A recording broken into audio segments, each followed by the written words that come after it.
Hello बच्चों, let's read the following question. The dimensions of permeability of free space can be given by.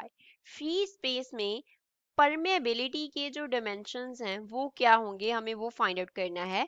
First is mlt raised to power minus 2 a raised to power minus 2. Second, mla minus 2.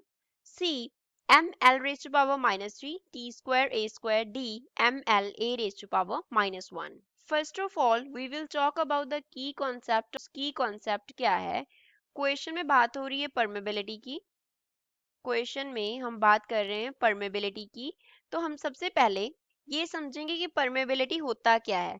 अब मान लो यहाँ पे कोई reason है जिसमें magnetic flux है. ये क्या लाइंस क्या रिप्रेजेंट कर रही हैं? दीज लाइंस मैग्नेटिक फ्लक्स को रिप्रेजेंट कर रही हैं. This is magnetic flux. ये मैग्नेटिक फ्लक्स को क्या कर रही हैं? रिप्रेजेंट कर रही हैं. अब यहाँ पे हमने कोई सबस्टांस रख दिया. ये क्या रख दिया? कोई सबस्टांस रख दिया. This is some substance. Magnetic substance है. अब इस सबस्टांस का क्या होगा? इन्फ्लुएंस होगा ऑन मैग्नेटिक फ्लक्स. इसका क्या होगा? इन्फ्लुएंस होगा on magnetic flux. Magnetic flux पे इन्फ्लुएंस होगा. कहाँ पे इन्फ्लुएंस होगा? In the region it occupy.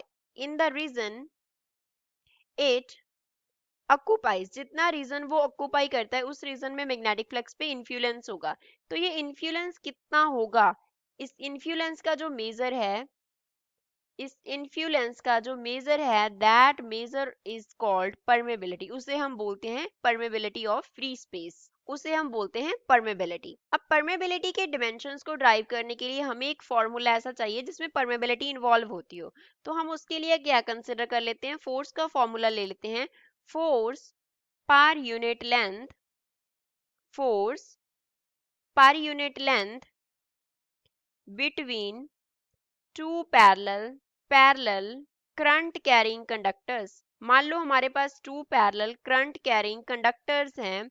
तो उन कंडक्टर में कितना फोर्स लगेगा पर यूनिट, उसका जो फॉर्मूला होता है उसमें परमेबिलिटी इंक्लूडेड होता है. तो अब फोर्स जो है वो इक्वल होता है, उसका formula mu naught divide by 4 pi into 2 I1 I2 divide by D. Units क्या होते हैं? न्यूटन पर मीटर होते हैं. अब यहाँ पे जो म्यू नॉट है वो परमेबिलिटी है. म्यू नॉट क्या रिप्रेजेंट करता है? Mu naught here represents permeability. I1 and I2 जो है ये दोनों क्या रिप्रेजेंट करते हैं? करंट को रिप्रेजेंट करते हैं. D क्या रिप्रेजेंट करता है? D रिप्रेजेंट करता है distance between the conductors. Distance between conductors. अब जो फोर्स है वो हमने पर यूनिट लेंथ लिखा है. तो अब जब डिमेंशंस ड्राइव करेंगे हम, अब हमें डिमेंशंस ड्राइव करने हैं. तो डिमेंशंस ड्राइव करते वक्त हम जो फोर्स का डिमेंशन लिखेंगे, फोर्स का डिमेंशन होता है mlt माइनस 2. तो इसको डिवाइड कर देंगे l से, क्योंकि फोर्स क्या है? पर यूनिट लेंथ है. यहाँ पे फोर्स के जो डिमेंशंस हैं वो क्या है? mlt माइनस 2 है. इज इक्वल्स टू, अब सिर्फ डिमेंशंस लिखने हैं हमें. तो म्यू नॉट तो एज इट इज आ जाएगा. 4 पाई के कोई डिमेंशन नहीं होते, 2 के कोई डिमेंशंस नहीं होते. करंट आई के डिमेंशंस क्या होते हैं? करंट आई के डिमेंशंस होते हैं ए एम्पियर. तो यहाँ पे 2 टाइम्स आई है तो ए का क्या हो जाएगा? स्क्वायर हो जाएगा डिवाइड बाय डी. डी क्या है? डिस्टेंस. तो डिस्टेंस के डिमेंशंस क्या होते हैं? एल होते हैं. तो डिस्टेंस के डिमेंशंस को हम एल सब्स्टिट्यूट कर देंगे. तो एल तो बोथ साइड्स कैंसिल हो जाएगा. तो क्या रह गया? M L T minus 2 is equals to mu naught. A का क्या हो गया? स्क्वायर हो गया. तो यहाँ से म्यू नॉट के डिमेंशंस क्या आ गए? M L T minus 2 as it is आ जाएगा. ए क्या आ जाएगा? माइनस 2. तो ये हो गए परमेबिलिटी के डिमेंशंस. यही इस क्वेश्चन का फाइनल आंसर होगा.